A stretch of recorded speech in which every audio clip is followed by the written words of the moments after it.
Hello everyone and welcome to the Adrian from Rabona TV channel. That's not the name of the channel, but I am indeed Adrian and this is Rabona TV. And of course, you already know what we're doing today because you clicked on the video and you saw the thumbnail. We're looking at the matchups for the Champions League quarterfinals. 3 Spanish sides, 3 English sides, a German side, and a Tuga. Here are the matches and the bracket for you. With this draw last Friday, they also drew the semi-final matchups. And so the winner of Chelsea versus Real Madrid will play a semi-final against the winner of Man City versus Atletico. On the other side, the winner of Benfica versus Liverpool, so Benfica obviously, will play against the winner of Bayern versus Villarreal. Easy peasy path to the final for Benfica. And when I say peasy, I'm not talking about Lord Peasy here. All right, guys, let's talk Chelsea and Real in a sponsored segment, and then more of those predictions that keep you guys coming back. Chelsea and Real Madrid will face off on April 6th in London, and then once again on the 12th of April at the Santiago Bernabeu, which was recently demolished by FC Barcelona. Sorry, Real supporters, I couldn't help myself. Don't worry, you'll get to hit me right back when we talk about Benfica later. Real's journey to this point in the competition was certainly epic, as it provided some of the best entertainment that we had seen in the round of 16 this year. After going 2-0 down on aggregate, Karim Benzema and Luka Modric co-parented their teammates in helping them to grab a scared and shell-shocked PSG by the neck and absolutely thrash them in that second half, winning 3-2 on aggregate with a hat-trick from the French attacker. No, not that French attacker, that one. Chelsea, on the other hand, had a fairly easy task. As recently as mid-February, when I worked on the preview to the round of 16, Lille were sitting in 11th place in Ligue 1. Yes, they have since climbed up higher to 6th and are on a decent run domestically, but the point remains. Ain't no way the champions of Europe and one of the top teams in England should be losing to a team who was in the bottom half of the table in France just a month ago. Thankfully for Tuchel and the boys, they won fairly comfortably in the end, 4-1 on aggregate, with Lille's only goal coming from a penalty. Now, as far as how Chelsea have been performing lately, they've been getting some incredible results. In fact, they've won 12 of their last 13 matches.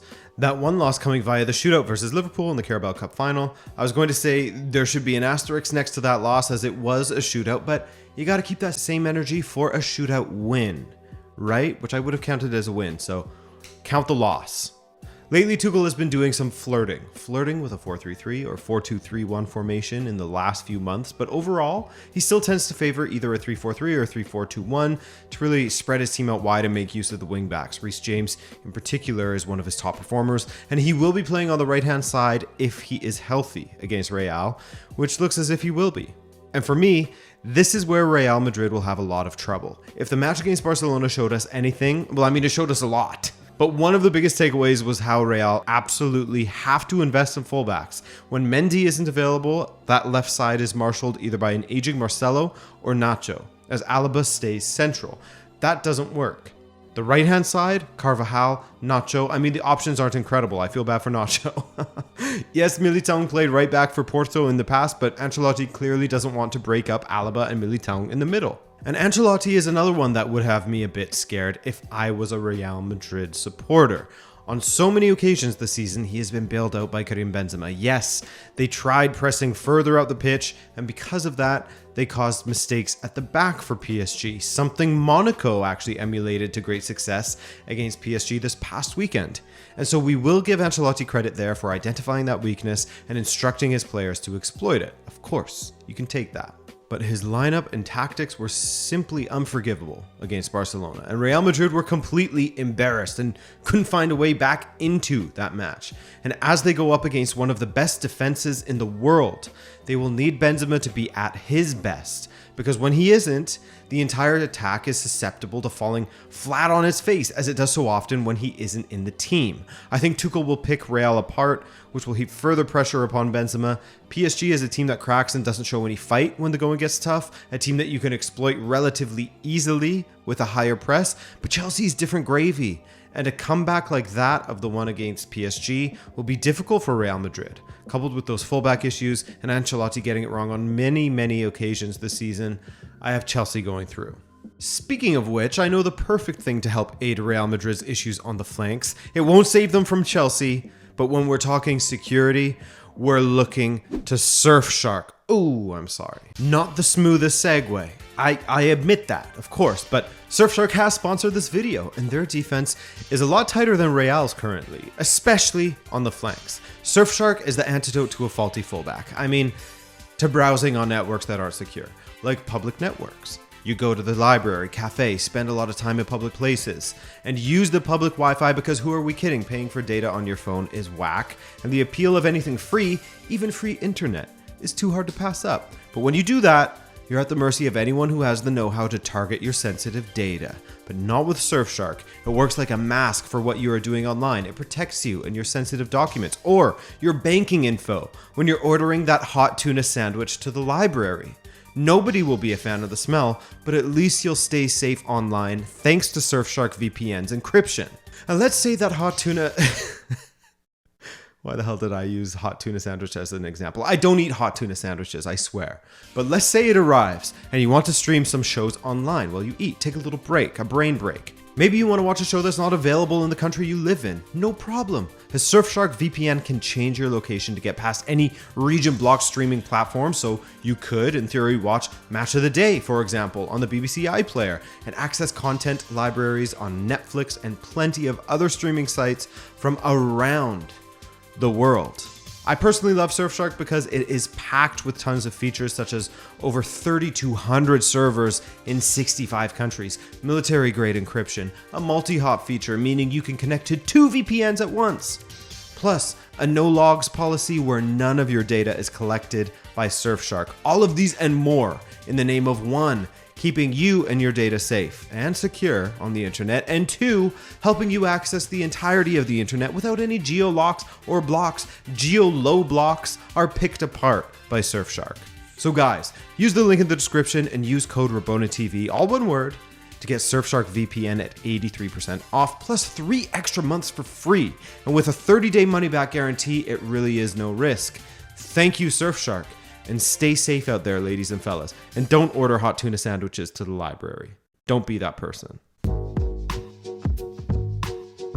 The winners of Manchester City and Atletico Madrid will play whoever wins that matchup between Chelsea and Real Madrid. And this is not the first time that Pep Guardiola will have met Diego Simeone in the knockout rounds of the Champions League. The last time they played against each other, each manager got 1 victory in the 2015-16 semifinals. But with Atletico getting a crucial away goal in the second leg to eliminate Pep and Bayern and make it to the final against Real Madrid. And they lost again, unfortunately for them. Since then, Pep, of course, left for Manchester City, and they haven't faced each other since. Guardiola made it to this stage of the Champions League by absolutely trashing Sporting, at least in the first leg. The second leg was better from Sporting, but I mean, City weren't exactly at peak powers, were they? Scott Carson, shout out to him, he came on with 20 minutes left, and shout out Pep and his sentimentality for getting Scott Carson in there just in case they end up winning the whole competition, so Carson can get a nice shiny medal. Oh, and he made a great save too, so he deserves that medal, right? Atletico, on the other hand, had to take on Manchester United, and they struggled in periods, but overall weren't troubled too badly by United in that second leg at Old Trafford. A couple of relatively routine saves for Oblak and a ball off of his dome as well from Elanga's opportunity. Absolutely domed the man. I guess the quick analysis would be to highlight the 2 different styles these managers, and by extension their teams have. Atletico are very much defense first and build from there. Sit back and suffer at times and try to strike quickly in the other direction, which was basically their approach against Manchester United. When they did attack, the very much dynamic attacking duo of João Felix and Antoine Griezmann do well to combine with the overlapping runs of the wing-backs Llorente and Renan Lodi, while Rodrigo de Paul is beginning to look more like that midfield maestro that was so breathtakingly good at Udinese. As for Manchester City, their attack is incredibly dynamic as well, as no player in the attack is confined to one position or place on the pitch. They're constantly changing with every match. I mean, Bernardo Silva perhaps is the best example of that, as he has been utilized deep in the midfield, pushed up further centrally, as a false 9 at one time, and in a wider position as well. Bernardo is the extreme example, but Pep's philosophy sees his squad, or at least the most successful players amongst his squad, untethered to any specific position and capable of performing in numerous areas on the pitch. It feels like it will be a clash of playing styles with Atletico again, suffering and looking to counter, while City will have a ton of the ball and have to find ways through Atleti's back line. The main question will be how long they can hold City out. And I don't know what it is, but the obvious answer would be to point to City to go through. But something about this Atleti squad and the way they are rallying together at the moment, the way they are finding form and the fight they have shown, you know what? I'll do it. Why not? I'm going to go with Atleti here. Well. Benfica finds themselves in the last 8 of the Champions League, despite the brutal season they had domestically and in spite of the suffering they went through them. Man, I've been saying suffer or suffering a lot in this video. I need to get my mental state checked. Anyway, Benfica truly endured agony. Shout out Thesaurus for that one. To get past Ajax, as they simply had no business doing so if you want to look at the amount of possession Ajax had at the areas of the pitch where there was the most heat. Benfica's defensive third is the answer, by the way. I'll save you a trip to SofaScore. Things we can give Benfica credit for are limiting quality opportunities for Ajax. Check mark there, as Vlachodimos only had to make 2 saves. Defensively in general, Benfica gets a check mark. And for making the most of set pieces, they get a check mark for that as well. They don't get a check mark for their transition game, as they coughed up the ball over and over, and the press of Ajax kept them pinned in their own box for long periods of time. This is where I have big fears. I mean, it's Liverpool. I was already scared, but in seeing what Ajax was able to do to Benfica with a high press and how we just gave up the ball over and over again and couldn't escape for long stretches. Not good. Okay, I know it's not going to be good, Klopp. I get it. Thank you. Liverpool are a superior side to Ajax in almost every area of the pitch. Their attack can hit the snooze button for most of the match, then come alive late to kill a team, as they did against Inter in the first leg. Their defense, if Benfica isn't almost perfect in transitioning quickly to release Rafa and Darwin, then Liverpool's defense is going to have an easy day. Perhaps Benfica can find some joy if they transition quickly, as Darwin could give Trent Alexander-Arnold a few headaches should he push too far up the pitch. But again, the transition needs to be way better. It was basically just a give the ball back to Ajax dispenser last time. Liverpool haven't been spectacular lately, and I mean by their own standards, they haven't been spectacular, but they had some fun against the current best team in Portugal. They beat them 5-1 in the group, that's Porto by the way, then 2-0. And I know they said the same thing of Ajax when they smashed Sporting, and look how that turned out for us, but it's not happening this time. If Benfica beat Liverpool, I'll bleach my hair, no problem. Liverpool are going through, even though I can hear the guys from my podcast singing, "Listen to your heart," at me again after that Ajax mistake, because I said my heart says Benfica, but my head says Ajax. But it's not going to happen. Villarreal versus Bayern, and what a story Villarreal have been throughout this season. Look, I said it on Twitter, I said it on my reaction to my predictions, never again will I bet against King Emery. Well, let's see if I break that rule already. Villarreal, of course, made it out of their group alongside Manchester United and then went on to shock Juventus. How? Well, Emery went toe-to-toe in a battle of pragmatism with a fellow follower of the pragmatic church of football, Massimiliano Allegri, and Emery came out victorious. Their whole aim was to not concede for as long as possible, and through incredibly well-drilled defending coupled with some automated transitions to get the ball from defense to the attackers quickly, again, something Benfica couldn't do, they were able to cause issues for Juve, and with some mistakes at the back, Villarreal were on their way through with a comfortable 4-1 aggregate, baby. The score doesn't really tell the whole story, but hey, who cares? They were absolutely deserving of going through, I think. And with Emery making a habit of these kinds of results in European competitions, you can't call them a fluke anymore. You can't say that he fluked his way through Juve when the subs he made combined for the opener. He outmanaged Allegri, and Serie A supporters will laugh and say that's not hard these days. But he did so with a smaller budget, but a very talented group of players all the same. His next task will undoubtedly be his most difficult though, where 4th place Juve will leave opportunities for a team that defends well. Bayern aren't the best team in Europe defensively, but they're pretty damn close, aren't they? And their attack more than makes up for what little hiccups they may have now and then. One thing is for sure, Niklas Süle going out injured is a blow for Bayern, as he's probably been one of their most reliable center backs in a season of constant injuries to others and some out of form. If he is still injured come the first leg on April 6th, then some shakes may occur at the back, but would it be enough?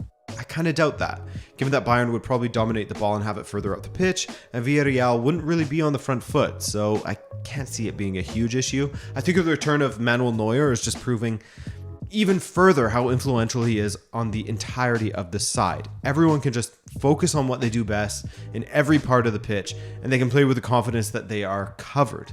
And the ripple effect of having him in there hits the defense, then the midfield, and the attack, where Villarreal are going to struggle against Muller, Lewandowski, Koeman, and Gnabry. Bayern are just a different machine from that of Juventus, a team that kind of plays Rabiot as a winger, strangely. I think I'm going to go against my rules already, against the family. And I'm going to say that Bayern will advance to play Liverpool in one semi-final, while the other will be contested between Chelsea and Atletico. But what do you guys think? Those are my thoughts on these matches, but what are yours? Am I insane for thinking Simeone will do the damn thing over Guardiola? Where else have I gone wrong? Did I get anything right? I mean, who knows? It's all stupid trying to make predictions anyways. But what I do know is that I'm glad that you stuck around with me for this long. And I hope that you have a great day and enjoy the Champions League quarterfinals. My name is Adrian. This is adrian.com/RabonaTV. Ciao.